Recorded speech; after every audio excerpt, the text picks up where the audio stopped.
G'day, it's Max here from Trail Run Magazine. Today we're at Wild Earth with Lachlan Stuart, the man behind 58 marathons and 58 days.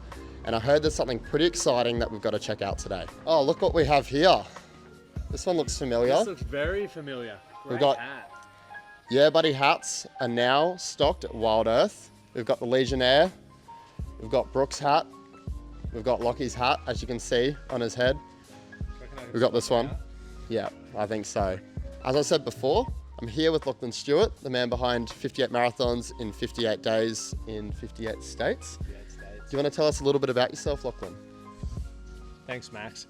So yeah, I'm an endurance athlete and I set out to see what I was capable of while raising awareness and funds for a cause that was close to my heart and a lot of people's hearts by raising over $100,000 for mental health and being able to showcase this journey, all seasons and all terrains, of what it's like to challenge yourself and not just show the end result, but be able to bring people along for the ride, to show what it's like in winter where we feel alone. It's a struggle to get out of bed, but through teamwork and support, we can get to summer. And that for me was Australia, where we did the lap of, I guess, celebration in the beautiful country of Australia. So as you can see, Lachlan has his own hat that they made up with Yeah Buddy. Lachlan, do you want to tell us a bit about this hat? So this hat was inspired by the run and the trains that we were going to go through. When Leon from Yeah Buddy was talking about being partners in this project, he just asked a heap of questions, why we were doing it, what the landscapes were going to be like, and the theme of all seasons and all terrains was coming up. So they have gone through here and put topography to show the terrains that we were going to be running through, which is incredible. And the colours also represent the heartbeats, which get behind community and teamwork as well. And he has even gone into the fine detail. If you have a look closely, there's little 58s written through that you can see, and the 58 marathons, 58 states in 58 days. So it's a limited edition. There are only a few left of this one. They've been selling really well, and yeah, they mean a lot, not only to myself and Yeah Buddy, but the people who are wearing them and representing them as well. And do you want to tell us a bit about the Legionnaire cap? Because I know as a bike packer, I'm a big fan of the Legionnaire cap, especially when you're out doing ultra endurance stuff like you were.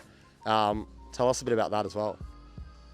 So the Legionnaire's hat, I wanted a Legionnaire's hat purely for what it's like in the Australian sun. Your neck just gets singed, so being able to have that to protect you was amazing. But it actually came in handy in the cold weather because I could clip it around my face and keep my ears warm as well. But same thing, there's a number of designs, and we had the limited edition design of this as well, and it turned out really well, and once again was a great seller as well. So there's limited ones of those left, and I'm a big fan of the Legionnaire's hat. Yeah. So you've done 58 marathons in 58 states in 58 days. That sounds insane to me. Obviously, you've had a lot of highlights and memorable times from the trips. Do you want to tell us about any of those? Yeah, for sure. It was definitely the adventure of a lifetime, I think, as an athlete, being able to see all 50 states of America and do it in winter. The countryside is so vast, and now I understand why a lot of Americans don't travel internationally. You could literally go from one state to the other and you're looking at completely different surroundings. Alaska was memorable. It was day one, and you can imagine what Alaska's like. Cold, icy, and just running through these beautiful trails on snow, and the sun didn't rise till 11. So it was just so picturesque and a memory that I'll never forget. To then flying to Seattle and being in a motorhome was such a great experience. One day that really stands out was West Wendover, Nevada. It wasn't the most beautiful place, but I was injured. Both my ankles were the size of baseballs, and the pain that I was experiencing on that day was unlike anything I'd ever felt. And I ended up actually just doing a marathon around a baseball field, which is 350 meters a lap, and you know, a marathon in itself is pretty taxing on the mind. So to be walking this pitch and feeling like I'd let everyone down, to then getting through it when I put my head on the pillow that night was phenomenal. New York was phenomenal. To then go into Times Square, and we had a billboard, to running in Nashville, Tennessee, where I'd been living, to having heaps of friends and family was, you know, really, really cool. To then finishing in LA and running along Newport Beach was just epic, like sunshine, because the first 32 days we were in sub-zero temperatures. So that Legionnaire's hat came in handy, you know, wearing thermals and all of those sorts of things. So yeah, a lot of incredible memories, to even just running in the snow, running in altitude, things that I'll never forget and would not have been able to do without the team. we got to LA and then we had to run 4 marathons in 48 hours. And we'd called that Hell Week the whole time. And I was nervous about it because I need my sleep. But we ran LA, jumped straight on a plane to Hawaii, landed in Hawaii at 10:30 p.m. and originally was going to go to bed. But because I was hungry, I was like, may as well just wait up till midnight and kick it off. And that was such a humid run and an emotional run, because finishing on day 50 is something that I guess I didn't believe was possible, and my body was still intact. Even though I still had 8 to go, it was just such an incredible moment, and I finished by myself, and I remember just crying as I was coming in, because I'm like, I can't believe this has happened. And to me, knowing that we were heading back to Australia, where I felt comfortable, I knew a lot of the places we had people running was going to be awesome, and then obviously finished that, 2 hours sleep, straight on another flight to Sydney, Australia, got straight off that plane and was met by 30 incredible people. And we ran, Opera House, Sydney Harbour Bridge. It was beautiful. Finished at 1 a.m, up at 7 the next day to fly to Canberra to do it all over again. And yeah, then Australia was just such a memorable experience until we got to Darwin. Darwin was insanely hot. Like, the humidity, we started at 5:30, it was bucketing down, which was awesome. But by the time it got to sort of 9 a.m, the heat was unlike anything I'd experienced in ever. Like, I don't think I'd ever run a marathon up there again.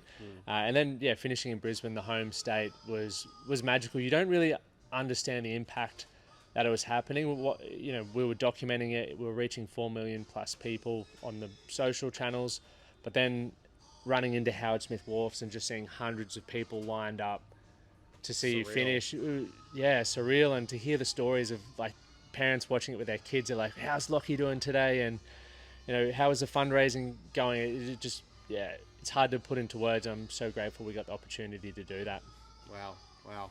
And where was the finish line? Was it at Howard Smith Wharfs? Yeah, at Howard Smith Wharf. So on that last marathon, we started at Howard Smith, went all the way out to Portside and back. Did that twice, and yeah, finished there. And Howard Smith put on an event for us, which was incredible. We got to thank all of the sponsors, and they put on everything for everyone who came down, which, once again, truly grateful for. And it was great to sit there for hours and just talk to people. I loved it. Good. Yeah.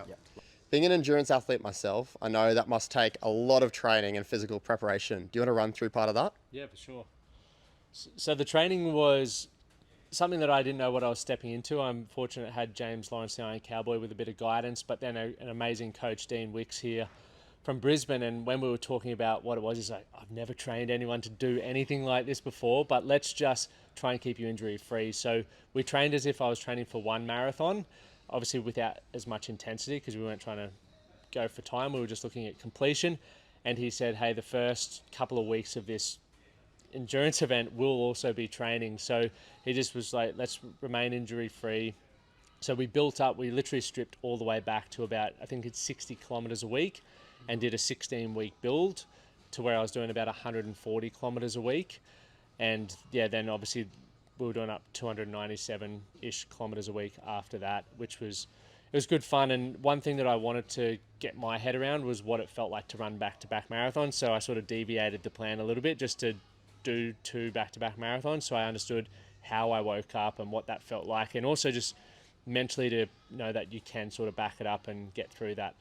One of the toughest parts about training as well was not just the running, because I think you think just about the running, but it was actually the eating, because I went from 2,000 calories a day to 7,000 calories a day, and you don't just go from eating 2,000 to 7,000, you have to train as well. So I was doing a 16-week eating plan as well to slowly build my calories as well, which was something that I'd never thought about. And what was the nutrition of choice during the race, during the runs? I don't want to say. So I was doing gels and all of that stuff before, and I had gone into this wanting to eat as great as possible, but when you're in the middle of America, there's not a lot of good food. So my default, because I had to eat as quickly as possible, was McDonald's, and I hate to admit it, but that's what we did. Yeah, right. Few Big Macs, Few Big Macs, thick shake, and well, it's all carbs at Macca's. Yeah, literally. And you're not going to get sick, right? It's consistent. Whereas you go to some of the places I could have eaten at, and yeah. So I don't like to admit that too often, but that's what kept me going. All right. Well, everyone loves to watch stuff, and I heard that there's a documentary coming out. Do you want to tell us a bit about that? Yeah, there is a doco coming out, and it will be coming out early February 2026, called States of Mind, 58 marathons, 58 days, 58 states. And the story is really obviously following us around the incredible landscapes and terrains, but showcasing the injury, the incredible team, and really what it's like to go through all seasons and all terrains. You know, winter represents where you struggle to get out of bed, you maybe don't feel like you're making progress, to then showcase summer, where you do feel like you're making progress. It's margaritas on the beach, life's awesome. But also the hidden stories that everyone's battling with something that you have no idea about, which is a personal story for mine and my wife, which you'll get to see through the documentary as well. So we're very excited to have that one together. It's all the trailers and teasers that we've seen get me emotional. So very excited and grateful that we had the opportunity to bring that to life. And I'm sure it's going to inspire a lot of people, and I'm sure a lot of people can resonate with the message as well. Awesome. Thank you. Well, I think it's time to go for a run. So let's go out.